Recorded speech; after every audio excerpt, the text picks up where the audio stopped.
Break के बाद आपका स्वागत है। राम रहीम की फिल्में आपने देखी हैं? नहीं देखी।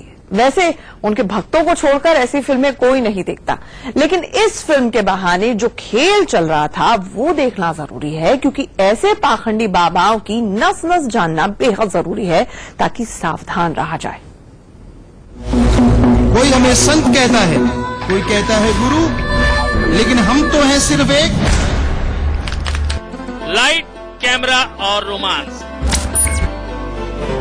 ये जाना तुझे पाके रब पा लिया, तुझे पाके। राम रहीम का बिहाइंड कैमरा कांड।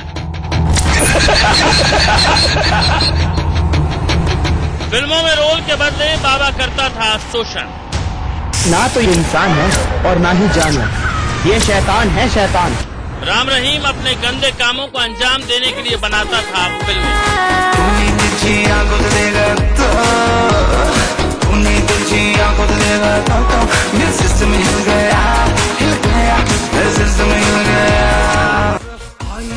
लड़कियों को फंसाने के 15वें दिन शूटिंग खत्म कर 16वें दिन क्या करता था बलात्कारी बाबा। पूरे समाज पता नहीं कितने इंसान आशीष बन के घूम रहे हैं। मैसेंजर ऑफ गॉड का सबसे बड़ा फ्रॉड।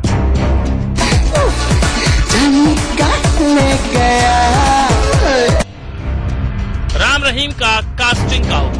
तुझे पानी का छाया नया हो गया मडले। एक दिन आप जरूर फेमस हो जाओ। कैमरे के सामने राम रहीम क्या करता था ये भी दिखाएंगे आपको, लेकिन बिहाइंड द कैमरा उस पर क्या आरोप लगे हैं पहले ये जानिए, क्योंकि राम रहीम पर जो आरोप लगे हैं वो कास्टिंग काउच के लगे हैं। 5 मिनट भी नहीं होंगे, 5 मिनट में एक सॉन्ग लिखा गया है। राम रहीम जब ऐसे 5 मिनट में गाना और 15 दिन में फिल्में बनाता था तो लगता था कि वो सनकी है, लेकिन अब एक नई थ्योरी ही सामने आ गई, जिस पर अगर यकीन करें तो लगता है कि राम रहीम को फिल्में करने की जल्दी इसीलिए रहती थी ताकि वो कास्टिंग काउच कर सके। उल जलूल फिल्में बनाने वाला राम रहीम शायद नाम और सफलता के लिए उतना पागल नहीं था जितना हवस के लिए था। राम रहीम के पूर्व सेवादार और बेहद करीबी राजदार रहे गुरदास सिंह तुर ने नया खुलासा करते हुए बताया कि कम उम्र की लड़कियों की इज्जत के साथ खिलवाड़ करने के बाद राम रहीम उन्हें अपनी फिल्मों में छोटे मोटे रोल दे दिया करता था।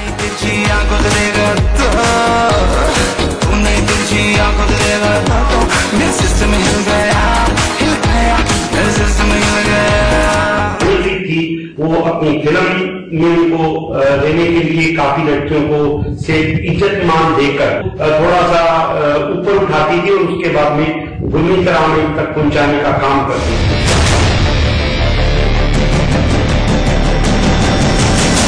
जब कोई ऐसा पाखंडी बाबा जेल जाता है तो उसके कई किस्से प्रचलित हो जाते हैं। हालांकि गुरदास सिंह तुर ने अब तक जो भी खुलासे किए उनमें से कई सच्चे साबित भी हुए।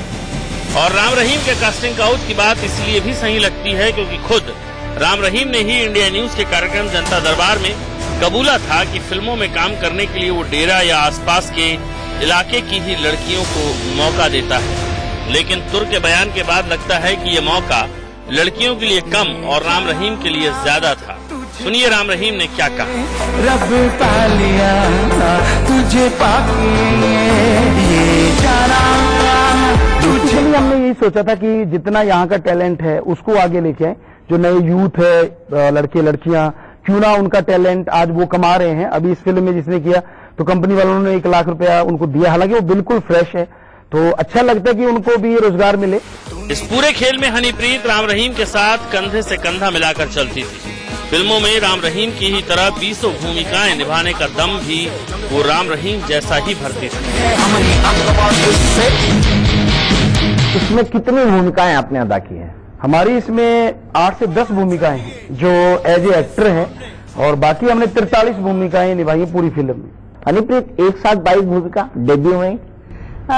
मैं ये इंस्पिरेशन पापा जी से भी है, उन्होंने 43 की है, तो मुझे भी था कि भी जो पापा जी करते मैं सीखूं। तो सीखने में और उनकी हेल्प करने में मेरी 22 क्रेडिट्स मैंने निभाई। डेरे में रहने वाली और सिरसा के आसपास की लड़कियों के लिए हनीप्रीत कैसे बन गई थी एक बड़ी नजीर, और कैसे उसे देखकर सैकड़ों लड़कियों ने राम रहीम के झांसे में आकर अपनी अस्मत गवाई, वो भी बताएंगे। आप देखते रहिए हमारी ये खास पेशकश। फिल्मी पर्दे का जादू तो हिंदुस्तान के हर युवा के सर चढ़कर बोलता है। अगर राम रहीम पर लगे आरोप सही हैं, तो उसने युवाओं के इसी सपने को निशाना बनाकर तीर चलाया था, जो सटीक निशाने पर भी लगा। इस पूरे खेल में हनीप्रीत की भूमिका बेहद संदिग्ध रही है। हनीप्रीत खुद फिल्मों में काम कर रही थी और कहा जाता है कि हनीप्रीत ही अपना उदाहरण देकर लड़कियों को राम रहीम तक पहुंचाती थी। बेटियां तो बेटियां ही होती हैं, चाहे हिंदुस्तान की हो या पाकिस्तान की। राम रहीम के कास्टिंग काउच में हनीप्रीत पर आरोप है चारा बनने का। आरोप है कि हनीप्रीत ही वो हसीन फरेब थी जिसे देखकर लड़कियां फिल्मों में काम करने के चक्कर में राम रहीम के जाल में फंसती थी। हनीप्रीत खुद इस पूरी साजिश में राम रहीम के साथ थी।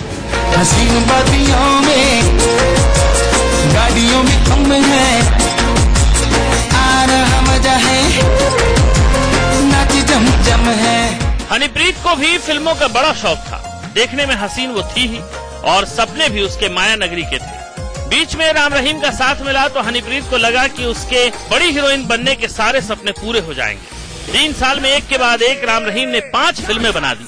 तीसरे नंबर की फिल्म हिंद को नापाक का जवाब में हनीप्रीत ने हीरोइन का किरदार निभाया। कैमरे के सामने खुद के ग्लैमर को दिखाना और दुनिया को अपना दीवाना बना देने का जुनून सवार था हनीप्रीत का। हनीप्रीत, क्या आप बॉलीवुड में कैरियर आजमाना चाहती हैं? अगर कोई ऐसी मूवी होगी जो मैसेज से पूरी भरी होगी और बिल्कुल एक हेल्दी मूवी होगी तो जरूर। हनीप्रीत की फिल्मी ख्वाहिश को पंख राम रहीम के काले धन ने दिए। फिर तो बॉलीवुड के आसमान पर छाने का उसका ख्वाब हकीकत दिखने लगा। राम रहीम के करीबी रिश्तेदार भूपिंदर सिंह गोरा ने इंडिया न्यूज के कैमरे पर खुलासा किया कि हनीप्रीत अक्षय कुमार और सलमान खान के साथ फिल्में करना चाहती थी। गोरा के मुताबिक राम रहीम अक्षय कुमार के साथ मीटिंग भी करने वाला था, जिसमें फिल्मों को लेकर बातचीत होनी थी।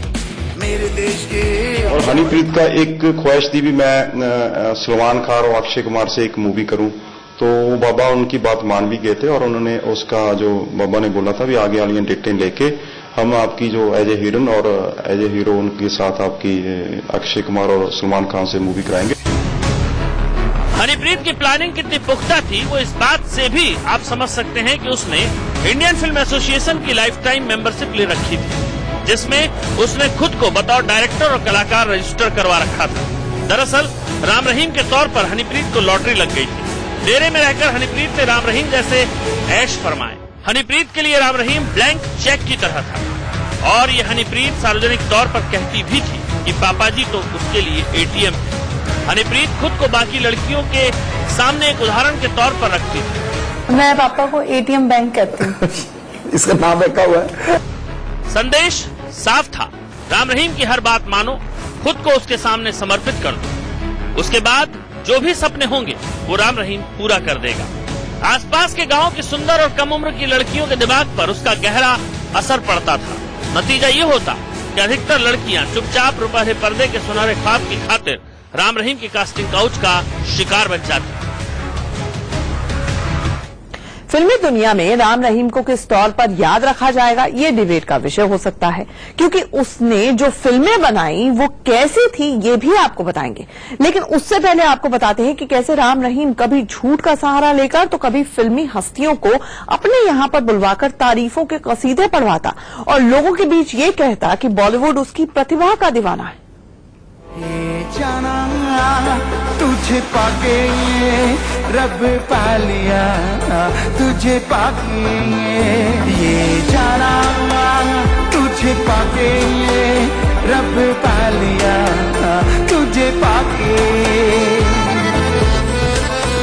अपने आप को किसी बॉलीवुड स्टार की तरह सिल्वर स्क्रीन पर दिखने की चाहत ने राम रहीम को हसीन सपनों की दुनिया में जाने का रास्ता दे दिया। लोगों की नजर में सुपरस्टार की छवि बनाने के लिए उसने सारे जतन कर डाले। चाहिए जिसके सामने बड़े बड़े पहाड़ भी चकनाचूर। वो चाहे फिल्में बनाने से लेकर रॉक कंसर्ट तक की बात हो या फिर फिल्मी प्रमोशन पार्टी के जरिए बॉलीवुड स्टार से नजदीकी बढ़ाने की बात हो, खुद को बढ़ा चढ़ाकर पेश करने का एक भी मौका राम रहीम अपने हाथ से जाने नहीं देता था। ऐसे एक मौके पर इंडिया न्यूज के एडिटर इन चीफ दीपक चौरसिया के सवाल के जवाब में राम रहीम ने क्या कहा, जरा वो सुनिए। में ऋतिक थे, टाइगर श्रॉफ थे, और लड़कियों में अभी ख्याल में नहीं आ रहा, ये भट्ट, शायद वो आलिया भट्ट। दुनिया के सामने अपने धर्मगुरु की छवि दिखाकर आम लोगों से लेकर सेलिब्रिटी तक सभी से इसे मान सम्मान मिलता था। हिंदुस्तान में वैसे भी अगर कोई धर्मगुरु की छवि वाला है तो लोग अमूमन उसकी तारीफ ही करते हैं, लेकिन राम रहीम इस तारीफ को अपने भक्तों और दुनिया के सामने ऐसे पेश करता मानो वो उनकी फिल्मी प्रतिभा का मुरीद हो।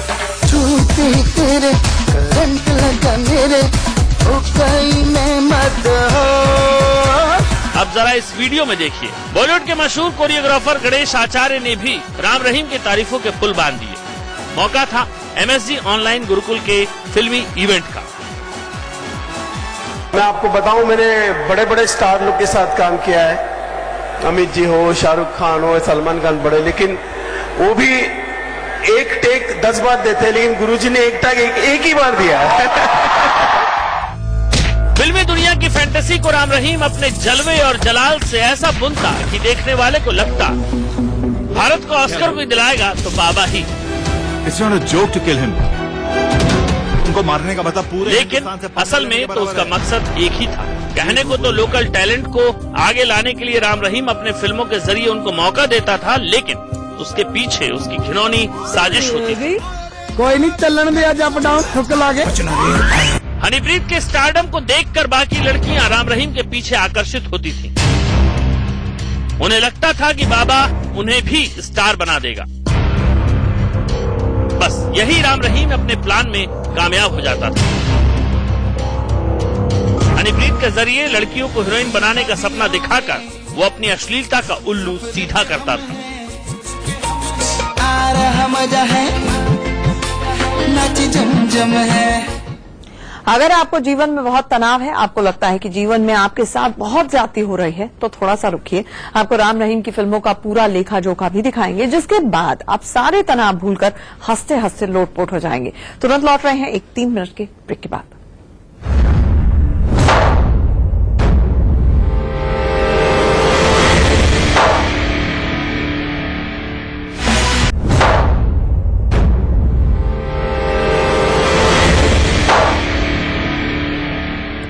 ब्रेक के बाद आपका स्वागत है। चलते चलते अब आपको राम रहीम की पूरी फिल्मों का लेखा जोखा भी बताते हैं। राम रहीम ने जो फिल्में बनाई उसे वो तो ऑस्कर की टक्कर की समझता था, लेकिन असलियत में वो बेहद फूहड़ और बेवकूफाना होती थी। आपको छोड़े जाते हैं उसकी फिल्मों की कहानी के साथ। हम ऐसे बाप हैं जो दुश्मनों के लिए अकेले ही काफी हैं। पता नहीं चलेगा कितना फटा है और कितना बाकी रह गया। शेर दहाड़ते हैं तो कांपते हुए गिद्दड़ गिरते हैं। हम तो वो हैं जो शेरों के मुंह में हाथ डाल के उनके दांत गिनते हैं। बलात्कारी राम रहीम का फिल्मी करियर महज 2 साल ही चला, और इन 2 सालों में राम रहीम ने जितनी तेजी से फिल्में बना दी, उतनी तेजी से आमतौर पर बॉलीवुड में पोस्टर भी नहीं छपे। साल 2015 में राम रहीम ने पहली बार फिल्मी दुनिया में कदम रखा। कोई कहता है फरिश्ता। फिल्म थी MSG द मैसेंजर। इस फिल्म में राम रहीम ने जो एक्शन की उसे देखकर साउथ इंडियन फिल्म इंडस्ट्री के सारे फाइट मास्टर शर्मा जाए। फिल्म विवादों में भी रही और बाबा के भक्तों को छोड़ दे तो बाकी लोगों के लिए सिरदर्द भी साबित हुई। अभी लोगों का सिरदर्द ठीक भी नहीं हुआ था कि राम रहीम ने दूसरा फिल्मी हथौड़ा मार दिया। इस बार नाम रखा MSG 2। साल नहीं बदला, लेकिन बाबा की फिल्म और एक्शन और हीरोपंथी सब डबल दिखाई। वैलेंटाइन के महीने यानी फरवरी 2016 में राम रहीम ने इश्क के बुलबुले पाकिस्तान में छोड़े, बम भी छोड़े, लेकिन बम के के धमाके से ना तो चीटी बनी और ना ही बॉक्स ऑफिस से। हसीन मंजर राम रहीम ने